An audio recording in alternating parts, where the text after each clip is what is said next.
Hey Spider Nation, welcome back to another episode of Spider-Man's Tangled WebShow. I'm Jonathan, webmaster of SpiderManFanRave.com, SpiderManFanRave.com. Go on over there, we got some pretty cool Spider-Man stuff. Whether you want to just remember something from a past issue, whenever you want to hear a memorable quote, whatever you want to read a decent article review, whenever you want to see a stupid video that I've just decided to go on YouTube, find, and embed to the front page, always giving credit to the uploader. You know what? Go on over to our website. It's a fun little place to be. SpiderManFanRave.com. I'm down there. I'm being joined by James. What's going on, James? Not much. Just had a pretty good week at school. We're starting to gear up to our finals, so that's awesome. In my group, hopefully we can kick some ass. We're also gonna make pies for Thanksgiving, so yeah, that's awesome. My computer died, so that kind of fucked up, but it's getting fixed right now as we speak, and for a pretty cheap price. So hopefully I'll have it back in like a week or two, however long it takes to fix it. So that's good news, I guess. And besides that, I have nothing else to talk about except I'm hiding out from Zombie Thomas. How are you, Zeron? Well, Zombie Thomas is not currently on the loose.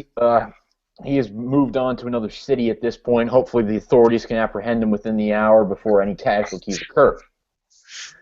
This is an inside joke that is absolutely awful.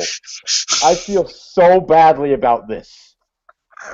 But, oh gosh. What have I been up to this week? Well, like James, finals are nearing. I've been doing a lot of piano work. This week. Just to put it in context, music majors, you have to know piano. If you are someone who's aspiring to be a music major out there, you have to know piano. It's like fundamentally important. So I've been doing a lot of piano work this week. I actually took up quite a few nights this week. Kind of like how me, as a culinary student, has to know what roux is. I have no experience in the culinary arts, so I guess I'll just take It's flour and butter mixed together. Yeah, I'll take your word for it. So I've been doing a lot of piano work. I've been enjoying the fact that it's been relatively warm here this week in Northeast Ohio, especially for November. What else have I been doing this week? Man, I got a boring life. I really do. This is why I really never talk in these segments, because I never have anything to say. But yeah, other than that, I don't really have much else. I guess I told James this week that I met a John Cena fan, and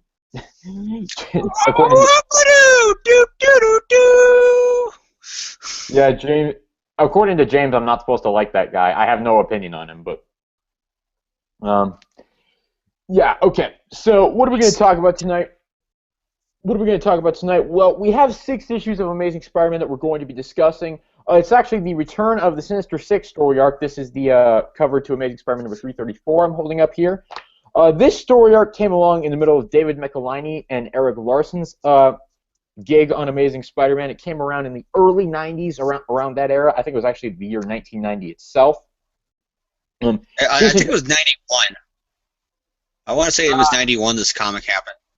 Somewhere around there, yeah.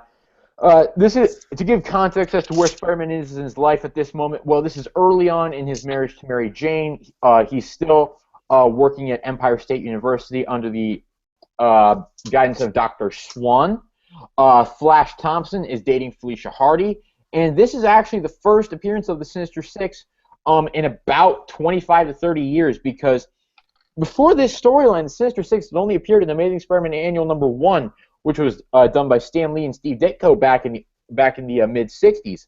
So this is actually a pretty monumental moment in Spider history, because this is actually the second appearance of the Sinister Six, but the first to happen in about 25 years. So unlike nowadays, they can't go 25 issues without a new Sinister Six running around. I thought you were going to say 25 minutes. Well, that too. Yeah. But anyway, so seeing as this is such a big monumental moment for the Sinister Six, when David Michelinie and Eric Larson did this storyline, it was actually a pretty big deal. So we'll just move right into the recap here. We will be splitting the arc up into 2 distinct sections. We'll be covering 3 issues each per recap. I will be handling both recaps as soon as I drink water. I'm sorry if I'm going to have to drink a lot of water on this podcast. I got problems with my mouth and my throat right now, so I'm probably going to have to pause quite a bit for water. Like we know what John's shout-out at the end of the episode is going to be for? Yeah, that like I just did there. I had to pause for water. Um, Run down the creative team on Amazing 3334. David Michelini, writer. Eric Larson, pencils. Mike McClan. I apologize if I'm pronouncing that name wrong. Inker, Rick Parker, letterer. Bob Sharon, colors, and Jim Salicrop as the editor. And at this point, Tom DeFalco is the editor-in-chief. So issue 334 starts off the Electro racing along some power lines to find a superconductor that has been supposedly hidden in the vault. But Spider-Man just so happens to be there at the same time and catches Electro in the act. So they battle for a brief amount of time until Dr. Octopus shows up, and he reveals that he was the one who actually fabricated that fantasy of the superconductor. I knew common thieves could never breach the special vault I designed, but someone of your unique talents could, Electro. But why? Why lure me here? Nothing nefarious, dear boy. I merely wish to offer you a proposition. And so Doc actually escapes with Electro, and he manages to distract Spider-Man by collapsing the roof on a nearby civilian. And Spider-Man says, "Dirty trick, but blast him, it worked." So the authorities arrive and they handle the situation. Meanwhile, Peter Parker goes back to Empire State University the next day, where he's working as a research assistant for Dr. Evan Swan, and they're talking about an experiment which is in partnership with Cordco Inc. And they're letting them use a launch facility to put a satellite in orbit. A chemical sprayed from the satellite will act like a dye, making ley lines visible to mapping instruments aboard the satellite. And that dye has been tested more times than the fire extinguishers on Air Force One. And they go on to explain that ley lines are kind of like invisible magnetic force kind of things, and if they can tap into them, they can find another source of renewable energy that can solve future energy crises. And Peter's just worried about this dye. Oh, I'm sure it's harmless, Professor, but I don't think we can ever be too careful. But just as he's explaining how they can never be too careful, Iron Man shows up on the scene, and he says, "Here's that integrated reciprocator Mr. Stark is loaning you for your energy experiments. Sorry, I can't help to say and set it up, but I have to get back to the West Coast. Avengers emergency." So Spider-Man says, "No, okay, I will not be upstaged by Tony Stark." So he puts on his costume and offers to help them with the integrated reciprocator. But they say, "Yeah, just leave it whatever you want." "Hey, did you see those boot jets? Yeah, they were so cool. I bet he uses a beta particle drive. How humiliating. I've shown up here so often, they're starting to treat me like a mascot." Meanwhile, Mary Jane is on the set of her soap opera, and she actually doesn't make that big of a mistake. The director just overreacts. And he realizes his overreaction, but he's thinking, "Man, I got to do something about this headache." But all of a sudden, a light falls onto him. And they're like, "What? How did that happen? That safety line was reinforced." "It didn't break, Bill. And smooth. It was cut." Dun, dun, dun. And so here... James, did you just snore? Because it's that goddamn bullshit stalker who is being stalked by another stalker. It's like Stalker Inception with Mary Jane. Spoiler alert. Yeah, I think James will get to that in his review of these issues. But Peter and Mary Jane go to have dinner with Aunt May and Nathan Lubinsky, but Nathan goes out. He says he's just going out for some air, and Aunt May says, "Peter, will you follow him? He's such a frail old man, and especially in his shortening days." "All right, Aunt May." So Peter actually follows Nathan to a bank, and Nathan comes out, but he's followed by a bunch of thugs. So Peter says, "Could be coincidence, more likely trouble." So Nathan is attacked. Nathan is attacked by the thugs, but Spider-Man shows up and intervenes. He manages to take out most of the thugs, but one has Nathan at knife point. So he says so Spider-Man thinks, "Okay, I'm going to swing around and try to make sure Nathan doesn't get hurt." But before Spider-Man can even do anything, an old lady comes in and whacks the thug with her cane. Because, to be honest, there is no force on Earth more formidable than old ladies with canes. We citizens got to stick together, right, Spidey? Lady, you hit that one right on the nose, just as he punches the thug in the nose. So Spider-Man swings away. Nathan goes back to the Parker house, and Peter Parker comes back in tow. "Peter, he didn't see you, did he?"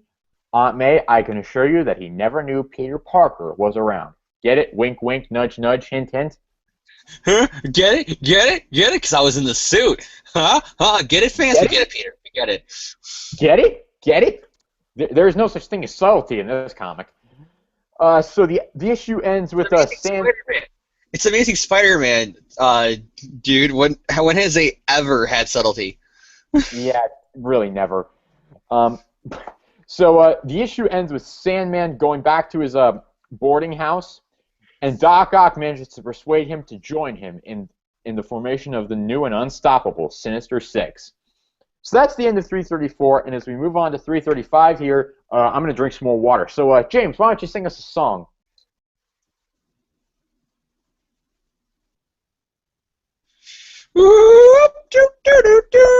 Your time is up, and my time is now. You can't see me, my time is now, because I'm the franchise player. Boy, I'm shining now.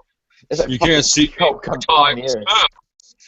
Thank you, James, for just starting to sing as I started to choke on water. Thank you. Well, I could tap out to that, because you can't see... Okay, I'm done. I can't even do the John Cena impersonation while I'm feeling sick to my stomach. I'm sorry. Yeah, sorry. All right. So issue 335, same. We actually have a different inker. Terry Austin this time is doing the inks. All the other creators are the same. The issue begins with Doc Ock recruiting the Hobgoblin into the new Sinister Six, but only after he's managed to convince the Hobgoblin through very violent means. So some guy is saying that Stainer International will pay a fortune for pics of that secret ship. Pics of that secret ship, you know, that ESU and Cordco are sending up into the atmosphere with the Leyline experiment. Spider-Man manages to find him and says, hey, you know, that's not right. Industrial espionage and weapons violence? You, sir, are a menace to polite society. Allow me to correct that. Bam! So right to the face. So Spider-Man swings away. Meanwhile, Mary Jane is back at their apartment, and she's confronted by Officer Goodman, I believe is Goldman. Excuse me, that's his name. And they say, we suspect Jonathan Caesar was behind the attack at your studio. Why hurt my director, especially when I just had a big argument with him? Can't say, ma'am. Sometimes hard to understand the workings of a deranged mind. Just at that moment, Peter Parker comes in, and they say, okay, I better check on Aunt May. Hi, Aunt May, it's me. How are you? Great. And how's Nathan? And she says, oh, Nathan, you know, Nathan's still got the terminal heart condition. And Peter's like, man, I was hoping to find how Nathan got all that cash, but money doesn't seem so important now.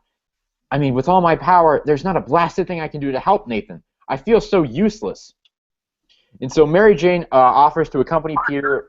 Parker guilt to a guy who has a terminal illness that has nothing to do with Peter, and he still feels the Parker guilt for him. This guy is a major problem. I'm sorry. It's like, he is a problem I don't even think a professional can fix. So Mary Jane says, uh-oh, one ego bandage coming right up. You know, Peter, how about I tag along on that photo assignment? I've always found your work so fascinating. Bull. And thanks. So Peter and MJ go out on the photo assignment and along the way they run into Flash Thompson and Felicia Hardy. And remember, this is the point where Felicia is only dating Flash to get back at Spider-Man because she's pissed that Spider-Man dumped her and married MJ. So she wants to get back at him. And threatening to rip off Mary Jane's clothes if she doesn't divorce Peter so that way she can get back together with her. I'm not kidding. That's legit lines that Felicia said. She's like, I'll rip every inch of clothes and skin off your body if you don't stop with my man because you're only a rebound, even though he married you and he technically knew you longer than he knew me. But anyways, you're the rebound. Get away from my man. Yeah. So yeah, she wants to date Flash Thompson because she thinks if I hurt him, I hurt Spider-Man. And that's the way to do it. Because, you know, I'm just so crazy like that. Man, I guess I'm starting to think Dan Slott with Crazy Felicia really wasn't that far-fetched. No, it is, though. Think about it. Here. No, James, I don't want to get into this discussion right now. I was just making a joke.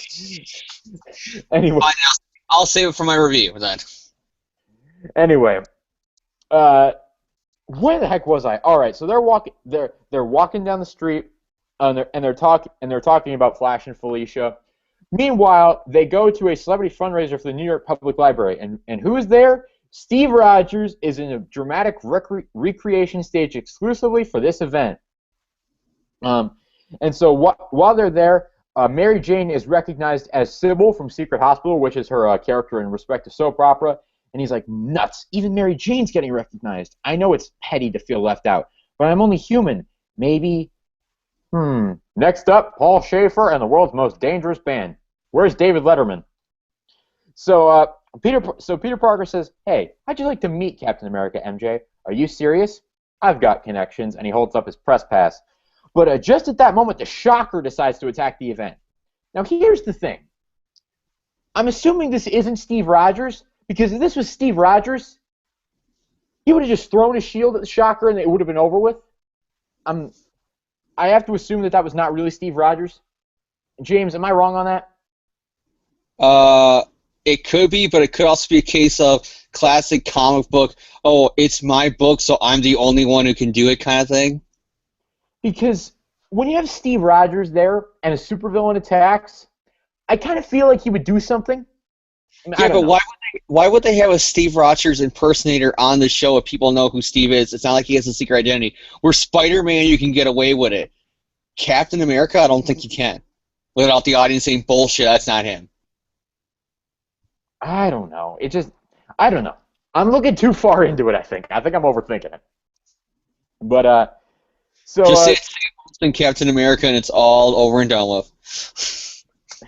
Whatever. So Shocker attacks the event, and he and Spider-Man have a pretty decent battle. Spider-Man's actually he's getting some licks in, but Shocker's also getting his good share of licks in, and so he's thinking, okay, how do I take this guy down? Wait a minute, Shocker, he's standing on cooking oil. It's running under his boots, and without traction, when he fires his forward blast, that same energy should push him straight back. And when it does, Spider-Man thinks, I love science, but I didn't even set up my automatic camera. Didn't get any photos of the fight. What a waste! Dun, dun, dun. Curse that Parker luck. How many Parker luck moments have been in this comic where he either feels sad for himself, guilty over something he has no control over, or outright, oh, I forgot my camera?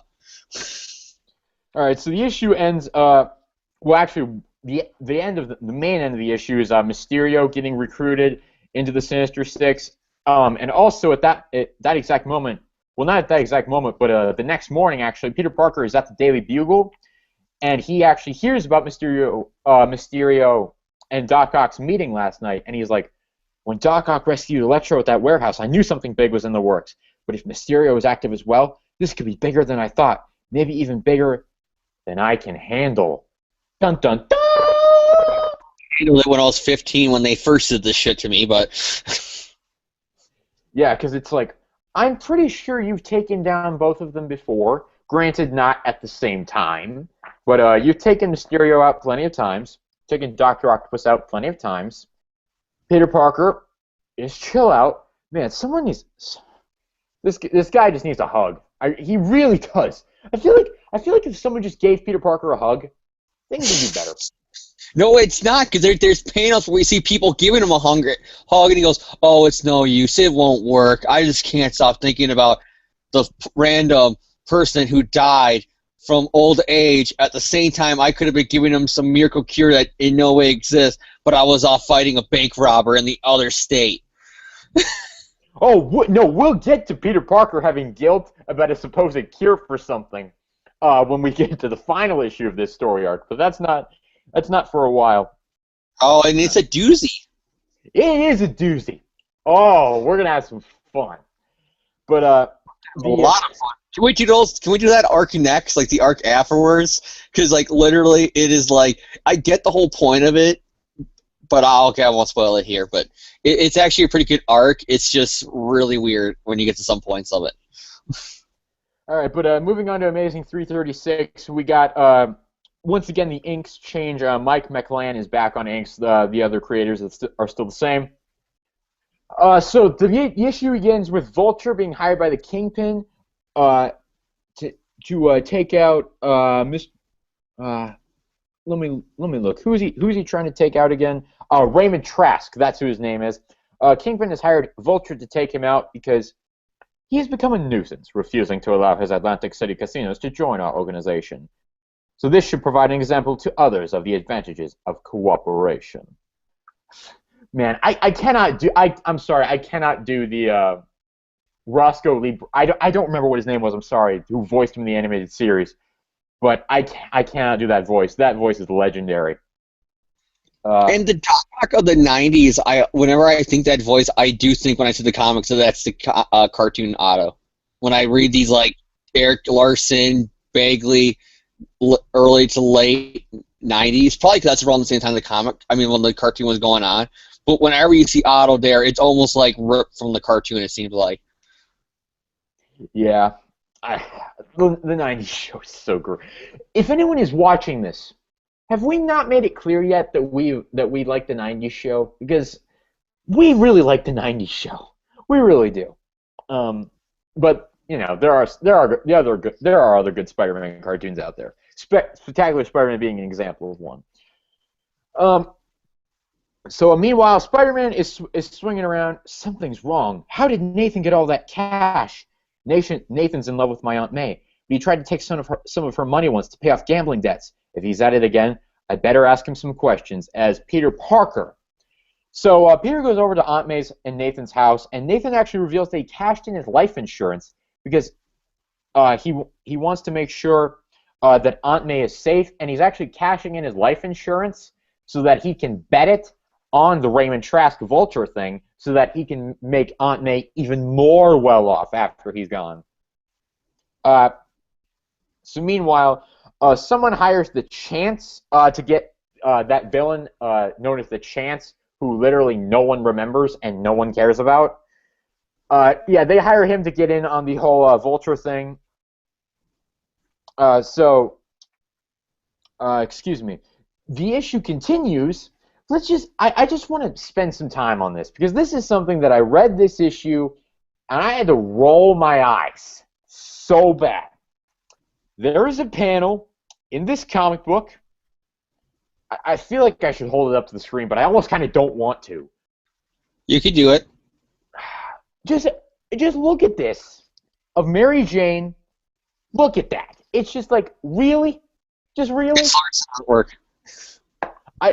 I'm sorry. It's just like, really? That is just so... For those of you listening on the audio podcast, I apologize. I did not describe it. I actually stopped in the middle of my description. Mary Jane is leaning into a cab.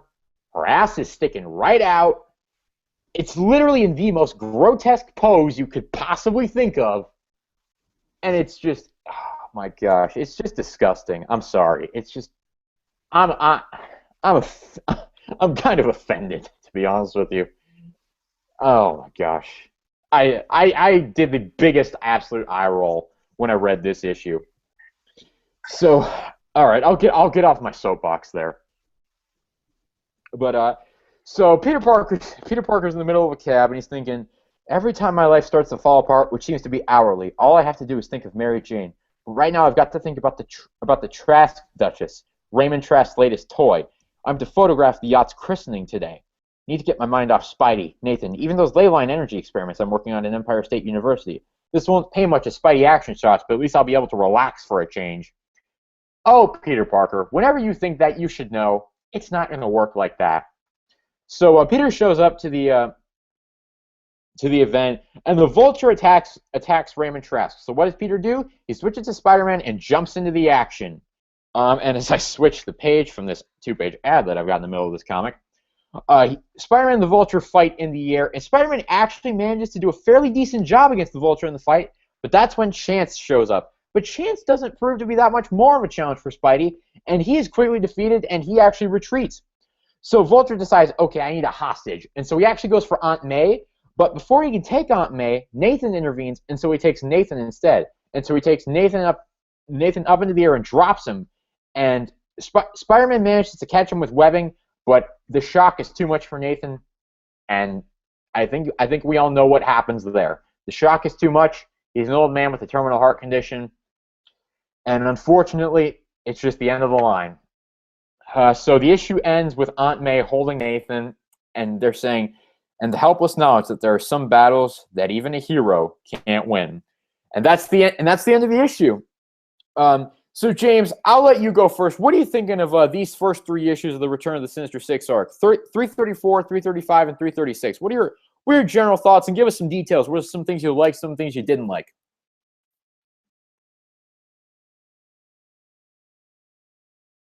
think James might be frozen. That's fun. Yeah, his image isn't moving, so I'm assuming James is frozen right now. Oh, yeah. Okay. Sorry about that, viewers. I guess we're just going to have to wing it. I'll go in with my general thoughts on these issues, then I'll give James some time to regroup. Hang on, I just got to pull up my notes. Well, I will say, generally, I did like these issues. I thought they were pretty solid issues. I didn't really have too many big problems with them. Actually, my biggest problem was the Mary Jane panel scene with her bend over the cab. I thought, if I want to see that shit, I'll go see a Transformers movie with Megan Fox. I did not like that. That was very grotesque, and I thought it was, I don't know. I guess I'm just a feminist. I was not a fan of that at all. So I did not like that moment. But overall, I like these issues quite a bit. For 334, I thought that there was a very solid fight with Electro at the beginning. I thought it was very good. I like Spider-Man saving the civilian. I liked his line about how Doc Ock, it was a dirty trick that Ock collapsed the ceiling. Yeah, you're back, James. Don't worry. We can't see. Just as an FYI, we can't see you. I did think that's fine. I did like Doc Ock's line of how it was a dirty trick for him to collapse the ceiling on the civilian because he knew Spider-Man would help that guy. I like that line quite a bit. I also really like the progression with the issue.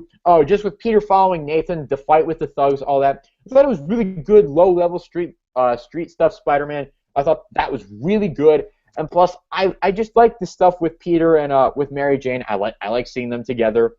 For 335, I thought there was solid stuff with Peter's doubt. I made some jokes. During the recaps, I went along with James. I made the jokes, but I thought that stuff was good. I liked the scene with Flash and Felicia because I don't know. I just like Flash and Felicia together. I think they work well together. I mean, even more so than just the fact that they were together with the animated series. I think their personalities just really click, and I think that if they wanted to get those two back together, it could be fun. I'd love to see maybe Agent Venom and the Black Cat kind of get together now in the current days. If Dan Slott wants to do that, or if any other writer wants to do that, I'd be all for it. I think that could be an interesting thing to do. I believe Black Cat's actually going to be showing up in the Silk book, so I don't know, maybe if they want to have Flash guest star there, but he's going to be off in space at this point, so I don't think that's going to happen anytime soon. He's in the Guardians of the Galaxy, remember? Yeah, I know. So that's probably not going to happen with Black Cat being fairly street level. But the Shocker fight was fun. I thought that was all good. And for the most part, the Larsen art in 334 and 335 has generally been pretty solid. There really haven't been many complaints from me there. I did bring up the thing of why, if this is Steve Rogers, why is he not fighting the Shocker? I think Steve Rogers would do that, but I don't know. Maybe it's a Steve Rogers impersonator. I don't know. I don't know. I'm gonna have to tell myself that because that's the only way I'm gonna get around that. But the real thing, the issue that I do want to talk about is 336. The Vulture fight in this is a fairly good one. I thought that was pretty good.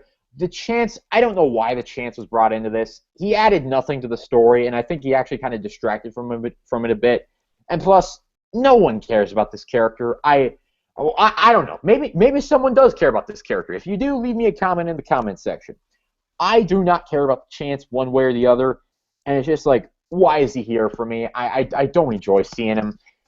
I don't even know who created the Chance. I know he appeared in the previous Michelini arc, but I think Michelini to them. Yeah, maybe Michelini created him. I'm not sure who created him, but it's just like I didn't like that, but I did like the Nathan Lubinsky stuff. With everything that's been happening with Nathan in the previous issues, I thought it was well led up to. It wasn't just a one-issue thing and then it was done with. It was actually built up to throughout several issues. So I thought that was fairly well handled. Aside from the Mary Jane panel, the artwork was fairly solid. The Sinister Six stuff, I like how they have been building up to it throughout these 3 issues. I like how they've been recruiting members gradually over the course of the issues. It's not really the main story. The main story is kind of focusing on the individual members of the group, while at the same time, well, actually with the exception of the Shocker, but at the same time, in the background, Dr. Octopus is moving the pieces about, getting them all together, and making sure that everything's in place so that when we get to the next 3 issues, the plot can really start to unfold. So I thought that was a pretty clever writing mechanism by Mick Laney. I thought that was fairly good. The Peter and Mary Jane civilian stuff with her stalker, I don't really mind that stuff. I know James has a problem with it. I personally don't. I'll get to it when I go my review, but I'll explain. I'll just say right now, I don't have a problem with it at the beginning. Yeah, I don't have a problem with it or how it's handled in these 3 issues. I think it's actually handled pretty well. Plus, I'm just a sucker for good civilian level stuff like that. So overall, I give these 3 issues a thumbs up. I think they're solid reads. As long as you're not as long as you're not as offended by a female buttocks as I am, evidently. But I'm sorry. I need to get on my soapbox about that again. Just that was so stupid. It really was. It was just wow. Really, just wow. This is coming from the guy who told me, "Brave, it's just artwork." When I got mad at Ramos in one of our reviews. Yeah, but that was a stylistic thing, James. Come on, like this is a completely different argument. True. Mary Jane with pointy nipples. I think it counts with the same thing in you in the buttocks. Well, to be honest, I don't even. Whatever. It's just we don't like when women are objectified like that. All right, we just don't like it. All right, so yeah, I give these 3 issues in general a thumbs up. I think they're solid reads. I don't really have many big complaints on them aside from the ones I've already discussed. I don't really have that many. I think they're pretty solid issues. So James, I'll turn it over to you. What are you thinking of the first 3 issues of Return of the Sinister Six? I thought they're actually pretty good. I liked the storyline, and I liked the kind of progression, like you said, how it is kind of like that new kind of movie kind of thing, where it's kind of like, it's thing you see in the movies I'm trying to explain, where it's like they recruit the team one by one, and you got that going on here, and it fits. It's not just like Doc Ock being like an ex-guy in like some band in the 80s being like, hey, it's me. I was wondering, do you want to get the band back together? And yeah, and they all come over to his place. It's not like that. It is him progressively, and he has a different way of getting each one of them to rejoin the group. So there's like a motive for everybody to be in it, which I like. The Nathan stuff, I never really liked him. I found him kind of annoying. Like he was almost like they introduced him just to be like the anti-Uncle Ben. But whatever, he works kind of okay here in this part of the story. And then we get to the Mary Jane thing, and I'll say it right now again. I was okay with the soccer storyline. When they first did it, back when McFarlane was the artist, and it was just Julius Caesar, it was okay. It was well done because Mary Jane wasn't a victim. Well, she was a victim. I mean, he kidnapped her. But she got, not only did she escape on her own, she saved Peter in the end from being killed. She wasn't freaking Kirsten Dunst. Yeah. And even when, as far as I love it because it shows why she is the wife of Spider-Man almost, because she was quipping while she's beating up his henchmen. Like she was saying, you're so fat, you're as big as a bus, I'm surprised you don't got a license plate on your ass. Like stuff like that she was saying. Like she was quipping at them as she's escaping and kicking their ass. Like it's like, yeah, you go, Mary Jane, you are the wife of Spider-Man. I like that. I'm surprised you don't have a license plate on your ass.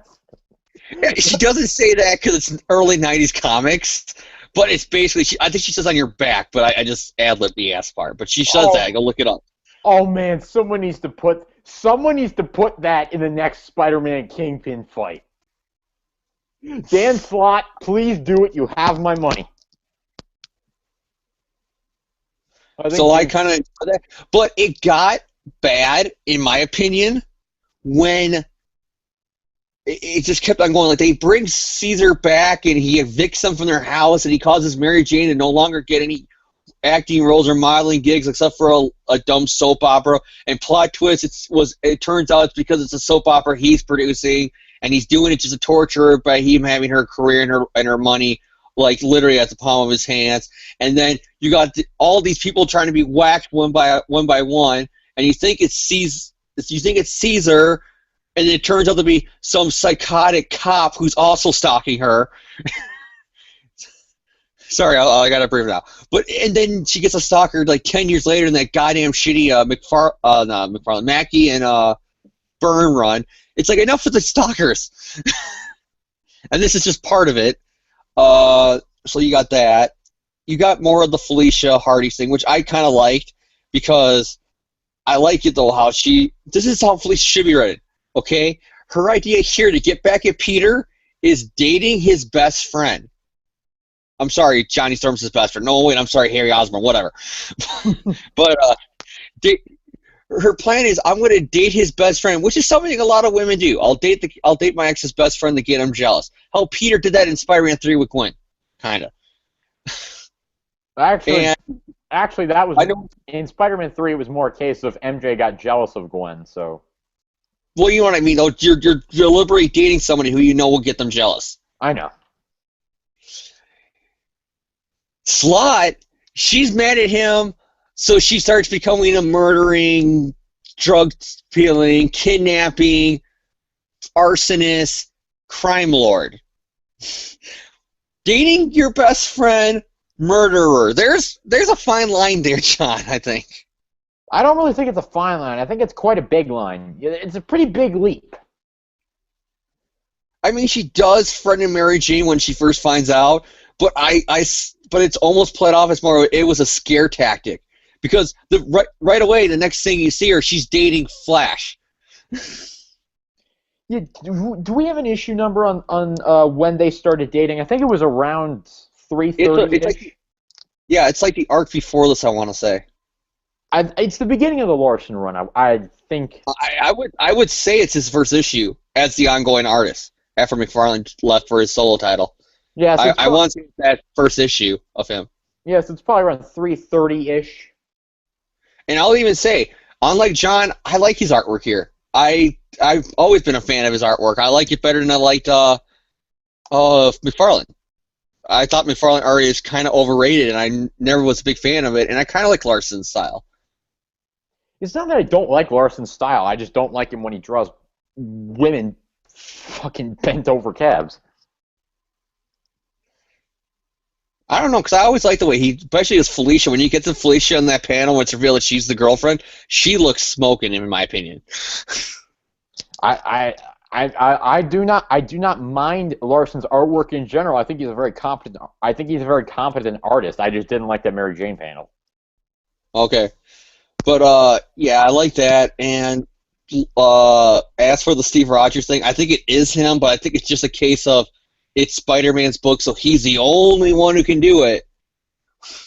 Kind of like how in Iron Man 3, you kind of wonder, why is Steve Rogers not going after the Mandarin?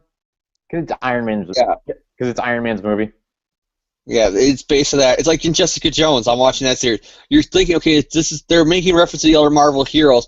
Why haven't they, kind of stepped in for this? I guess because of street crime with Purple Man. But you think, hey, guys brainwashing all in New York to do this really creepy shit. You think one of them would look into it? Who knows? Anyway, James, so what do you give these issues of the thumb rating? You're going to have to say it out loud because we can't see you, but... thumbs up.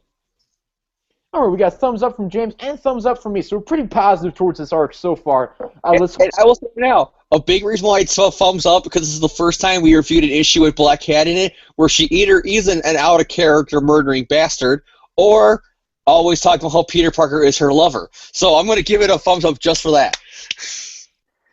Oh man, I'm tempted to do another Black Cat issue next week just so we can hear James go on and on about the lover thing again. It's hilarious though. It's like a drinking game you can make out of every line time she says it. Dude, we'd both be wasted after that. Exactly. That's the point. Do you know that's the point of a drinking game, right, John? Don't you know that? Yes, I know, but here's the thing. I'm not old enough to drink. Nor do I ever plan to drink anyways. We'll find it. You'll drink water or soda pop, and I'll have the beer. I hate soda. I'm sorry, I hate soda. Carbonation does not agree with me. We'll find it. The water, whatever.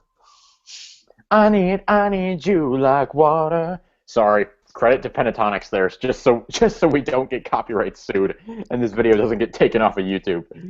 All right. So we'll move into the recap here of the next three issues. Amazing Spider-Man number 337.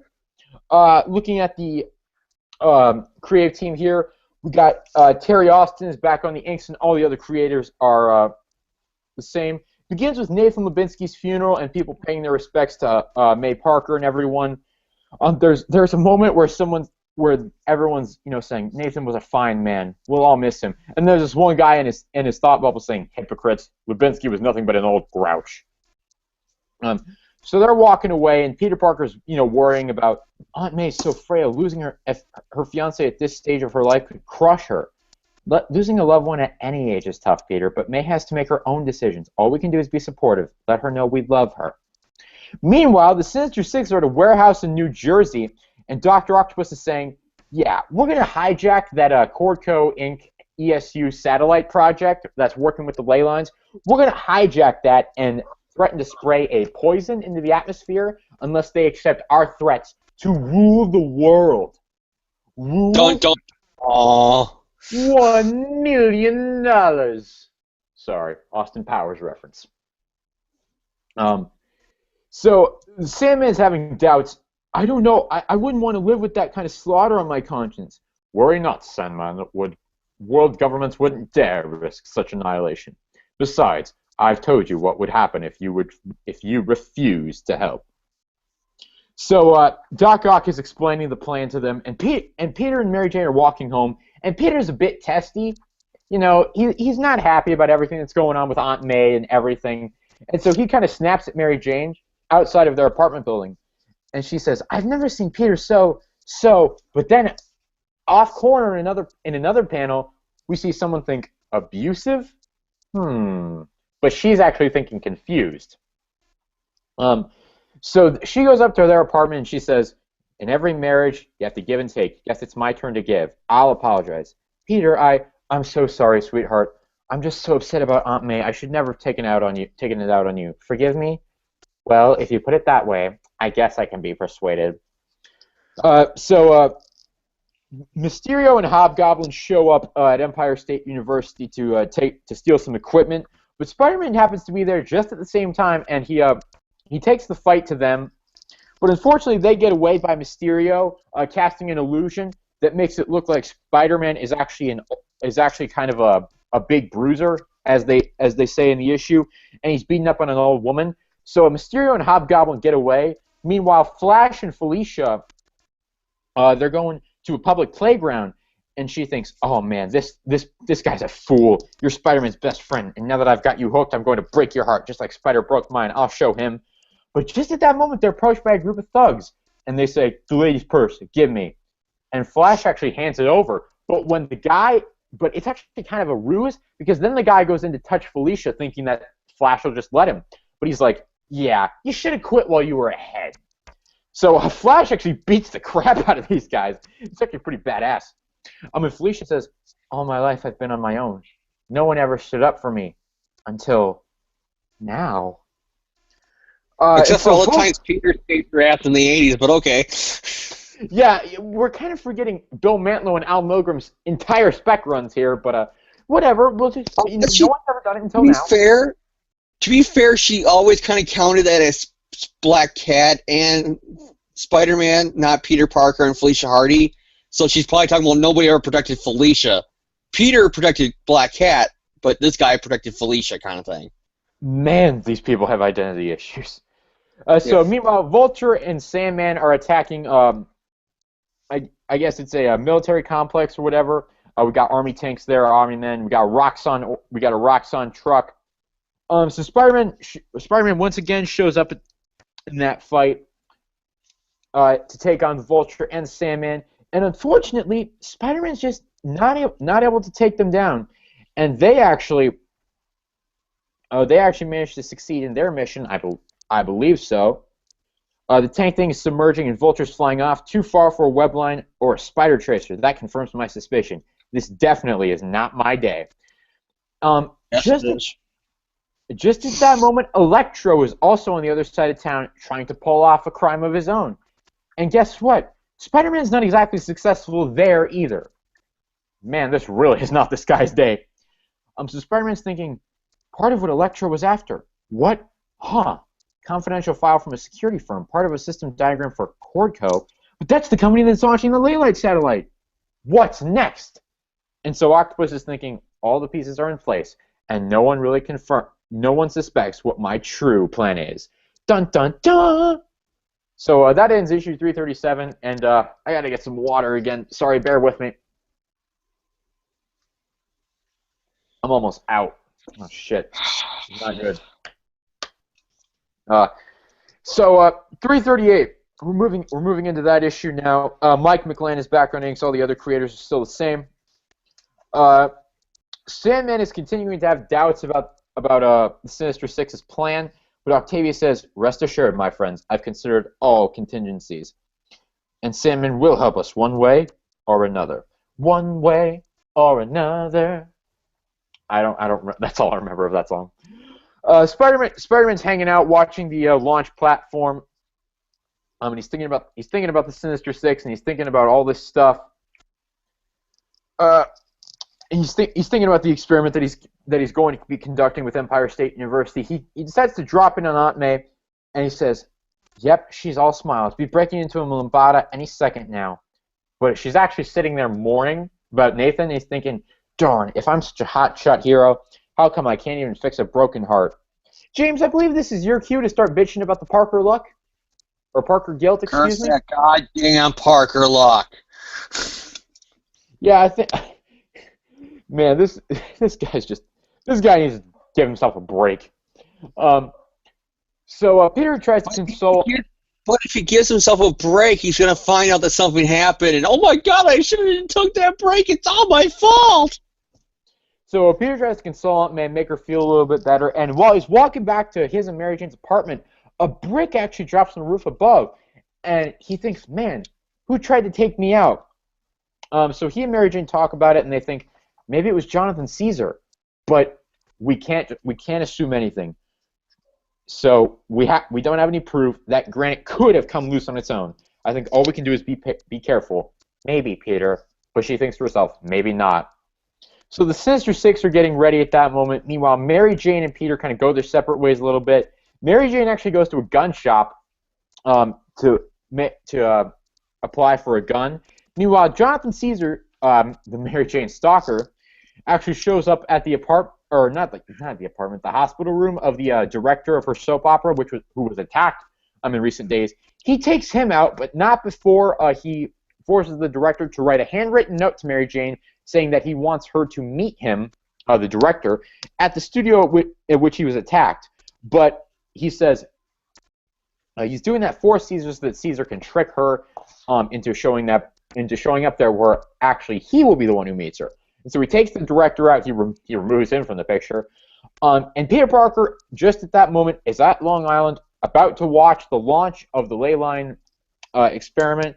But just at that moment, the Sinister Six attack. And Spider-Man gets involved in a battle with them. He tries to take them out. But he's not having the greatest amount of success. They're actually proving to be a bit of a challenge for him. And Sinister Six actually have him on the ropes for a minute, but until Sandman intervenes and he says, "You forced me out of retirement, threatened to take out the folks I bored with if I didn't cooperate, but I ain't going to stand around and watch you just take someone out in cold blood. You want the web slinger, you're going to have to come through me." Doc Ock basically turns him into glass. He takes inspiration from a battle the Sandman once had with the Hulk. He turns the Sandman into glass. They hijack the control center. They launch the rocket and the experiment into space. And meanwhile, just at that moment, Hobgoblin hits Spider-Man with a vial of poison that was meant for the Sinister Six were going to blackmail the entire Earth with. Hey, John, I just got to ask you a question. Who's the Hobgoblin again in the story? Jason Philip Macendale, to be precise. Former petty crook, ex-hired thug, and soon your husband-to-be. Wait, who are you? Oh, I'm afraid it's true. Really? You don't know? Really? How do you not?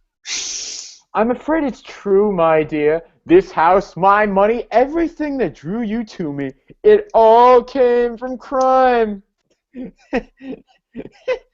Oh, I love that. I love that show so damn much. All right. Uh, oh, 90s show.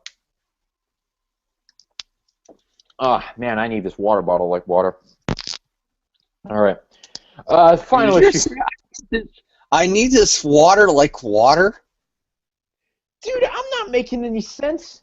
You can't hold me to this stuff, man. I'm in intense pain right now with my throat. Uh, I really shouldn't be doing this podcast right now, but whatever. I'm in intense pain. Uh, the final issue 339. Randy Emberlin, Mike McClan, Keith Williams, and John Romita are all the inkers this time. The rest of the creators. Actually, Greg Wright and Mike Rockwitz are actually the colorists on this one. All the other and Bob Sharon. Excuse me, Bob Sharon along with them. They're the colorists, and besides the inkers and colorists, all the other creators are the same. So they're thinking the issue opens with them thinking we sprayed Spider-Man with a vial of poison, but why is he still alive? Well, it's because that poison is in actuality a clever and diabolical cure. Oh gosh. Okay. I'm gonna have some fun with this. I'm gonna have a lot of fun with this plot. Once diffused into the atmosphere, a process which will take several days and many orbits, that formula will make cocaine addiction a thing of the past.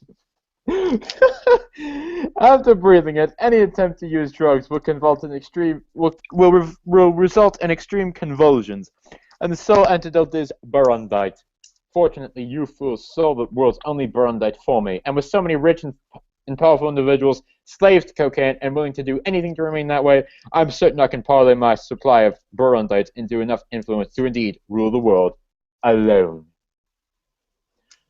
Okay. Holy crap. Cocaine addiction. You cured everyone of cocaine addiction. Wow, you are one scary son of a gun, Doc Ock. That's the most evil thing you could possibly ever do. Oh my gosh. Are the people behind Marvel Comics addicted to cocaine, so they think the most evilest thing you could do is to cure cocaine addiction? What the hell? It's just like, this is the stupidest Doc Ock plot I've ever read. This is so... Like, I don't mean to bash on Michelini. I mean, this is not even him just, like, doing this plot to, like, oh, I got the cure, but it only works for, like, 24 hours, and then people are going to be addicted to the cure more than they ever were actual cocaine, and I will be the one who will make all the money off it. It'll be mine, you know. This is just, I'm going to cure them all cocaine. That's my evil plan. Live with it. It's like, I don't mean to bash on Michelini, because I really like Michelini's run on Amazing Spider-Man. I'm not bashing Michelini. I'm just like, this is just, wow. I think this is my least favorite Doc Ock story ever. Wow. Okay, so Spider-Man says, there's something you forgot, Ock. I don't have to worry about the police. In that case, worry about this, the device I use to turn your reluctant ally semen into glass. For it's also the only thing that can restore his humanity. So Spider-Man hits the device and Ock with spider tracers, because Ock has actually thrown the device into the water. Spider-Man turns Sandman back into a human. Meanwhile, Spider-Man goes home, and he's just thinking to himself, wow, this is the stupidest thing that I've ever had to deal with. And Mary... Oh, if he only knew, right, John? Mary Jane is saying, "Oh, I got this note from my director. He's out of the hospital and wants to meet me at the studio." So Peter, just at that moment, Peter gets a call from Dr. Swan at the university, and they've actually realized that the cure for cocaine actually has a pretty bad side effect. So Peter says, "Okay, I got to go to the university." Well, I got to go to the studio. All right. Well, see you later. So Peter goes to the university, and he is informed of the fact that this cure for cocaine is actually also going to dissolve the ozone layer at an alarming rate. So the Earth is kind of screwed, and the climate change problem has just been accelerated by about 1,000,000%. So Spider-Man tries to track down Doc Ock at that moment. Meanwhile, Mary Jane shows up to the studio and meets Jonathan Caesar. And so they actually both respect Oh each other. God, here it comes. So Mary Jane tries to stand up to Caesar, but just at that moment, Officer Goldman shows up and just shoots Caesar right in the chest. Meanwhile, just at that moment, Spider-Man shows up at Doc Ock's hideout, and they do battle for a bit. Doc actually manages to get the upper hand, but Spider-Man manages to defeat him just at the end and manages to save the Barundite, which has been revealed to be a cure for not only the cocaine thing, but also for the ozone layer. So they managed to solve the climate change problem. Meanwhile, Officer Goldman is actually revealed to be a double Mary Jane stalker because he was behind. Oh gosh. He was behind the attack at the studio. He was behind the brick that tried to take out Peter. Mary Jane says, "Get back, I've got a gun." "No, you don't. I was across the street when you visited that gun shop yesterday." And even a clerk knows it takes months to get a carry permit in this city. So, just as he's about to shoot Mary Jane because she refuses to be his lover, see where I did there, James? James doesn't like the word lover. Oh, I don't mind it, but I just don't mind this. This is when the story gets like, what the fuck, really? So Mary Jane says, "Yeah, I may not need a carry permit for a gun, but not for hairspray." So she hits him with hairspray, and then she whacks him with the purse, and he's out cold. Spider-Man delivers the Barundite to Cordco Incorporated, and thanks with the help of Thor, they send it up into the atmosphere, and it stops the ozone layer depletion. And Spider-Man, just at the end of the issue, thinks, "Man, we had a solution to one of the most insidious blights in history." True. True, the cure was worse than the disease, but I can't help wondering, what if? Shut up, Peter. Just shut up. Just shut up. It's all my fault that all the cocaine-addicted addicts are still cocaine-addicted addicts because I had to stop global warming. It's all my fault. Just shut up, Peter. Just shut up. All right, so just the issue ends with Peter and Mary Jane both going home and saying, "Honey, you won't believe the day I've had." All right, that ends the storyline. That ends the issue. That also ends the storyline. So, James, what are you thinking of these three issues and this story arc as a whole? My pen ran out of ink. It's all my fault. Well, theoretically, it is your fault because you're the one using it for so long that it ran out of ink. But still, it's my fault, Mary Jane. It's my fault. Okay, no, I'm done. This is a pretty good story arc, and the last three issues are pretty good. I kind of feel like the Sinister Six are kind of like background to some of the other stuff that's going on, and it's more of a Doc Ock story than a Sinister Six. You realize that their whole point is just, yeah, I want you guys to be there to help me beat up Spider-Man, but it's all my master plan all along. And it sets up why in later Sinister Six storylines, the other members don't really trust Otto. So they're like, yeah, you screwed us over twice now, but we're going to fall through you at the 10,000th time. But, yeah, you got that. The action's pretty good, but then you get to that goddamn stalker thing, and oh my god, it got so bad that literally the letter page to this issue, and I'm not talking about the one that's in the back of this issue, but the one that later on when they talk about this issue, basically everybody wrote in saying, "Stop giving Mary Jane stalkers." Until the late 90s with the reboot of Volume 2. But to be fair, you're thinking 9 to 10 years later. Yeah, but still. Still, yeah. But it's oh my god, is it just that bad? It's mind-boggling. Okay, how are we going to get Caesar out of the books? Okay, we'll have the cop shooter. But why? He's also a stalker. And he was the one who tried to kill everybody. And then his goddamn reasoning that Peter Parker must be an abusive husband because they got into an argument. So according to him, every couple in the history of couples who have ever gotten into an argument, which is all of them, are abusive relationships. Oh, gosh. it's just the stalker storyline is when it gets to this point, it's where I'm just like done, done, done. I don't want Mary Jane to walk into a store tomorrow and she's being stalked by the bag boy or something like that. That part just really pisses me off. And then of course you got the cocaine. What can I say that John didn't already say about it? It's weird.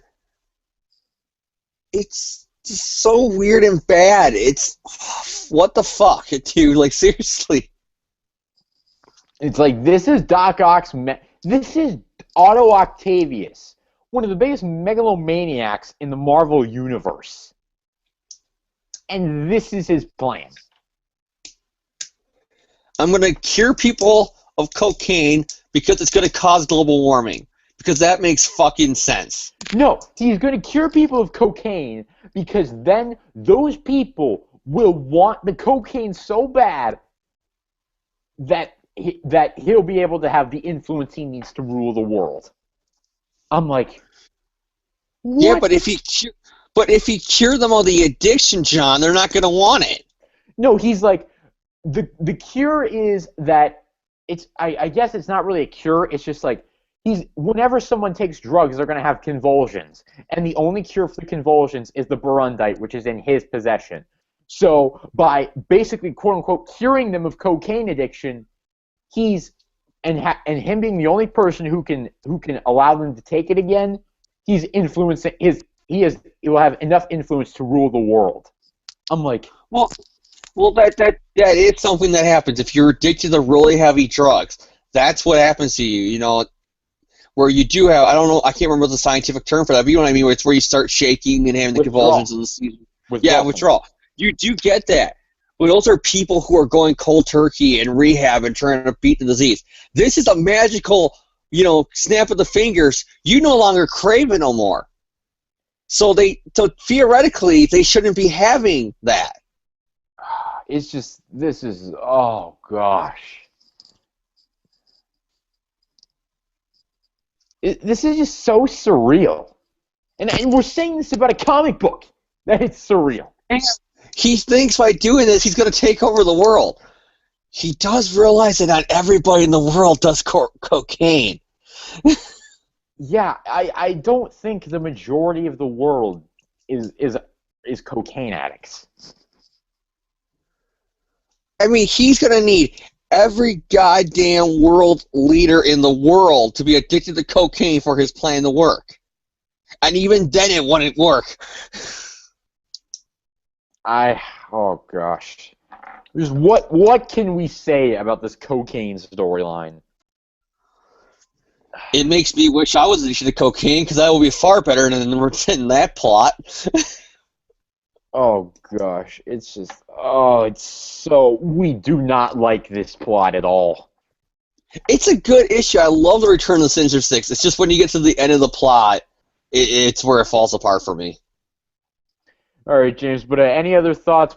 Just give this arc a thumb. Aw, shit. We just lost James. All right. I guess we just lost James there for a second. I'll go into my thoughts on the last 3 issues. I've said my stuff about the frickin' gosh dang cocaine plot. Really, 339 is, as an issue in and of itself, I'm probably going to give that issue singularly a thumbs down. I didn't like 339 very much. I thought the stupid cocaine plot. Yeah, James, you're back. I thought the cocaine. That's where it told me you canceled the call. I did not. I have it literally written in my notes. Stupid AF cocaine plot. We all know what AF stands for. So yeah. Yeah, James. I'm sure you don't. I say that with sarcasm in my voice. Yeah, I did not like the cocaine plot. I really don't know, John. Please tell me. Oh, I did not like the cocaine plot. I didn't like the fact that Peter and Mary Jane's plots were being like interwoven together where it's like you would drastically switch the scene from Peter fighting Doc Ock to Mary Jane dealing with the stalker. I thought that just took me out of the story. I thought the pacing was thrown off by that. I didn't like that very much. I thought it was really jumpy, and it was very hectic, and I didn't really enjoy it that much. I thought it was hard to focus. I didn't like 339 very much at all. I'm going to give that one a thumbs down. But the previous two issues I thought were pretty good. For 337, Peter's emotions over Nathan and everything that happened with him, that's fairly solid. I thought him snapping at Mary Jane was actually pretty realistic because, I mean, this guy in his head right now is not in a good place, and I could see him kind of taking it out on some people. Doesn't make it right, but I can understand it happening. So I don't really fault the issue for that. I thought there was some solid Spider-Man action between him and the various members of the Sinister Six when they were pulling off their various crimes and heists and stuff like that. I thought that was pretty good. I thought it was funny that Peter couldn't take out any of them. It's just that line of, "This is definitely not my day." I like that line. 338, I didn't mind the stalker drama in 338. Once again, with James, it's just like 339 is where it all falls apart for me. But the real highlight of 338 for me was the Spider-Man versus the Sinister Six fight. I thought that was fairly solid. I thought the art by Eric Larson in that was very good. I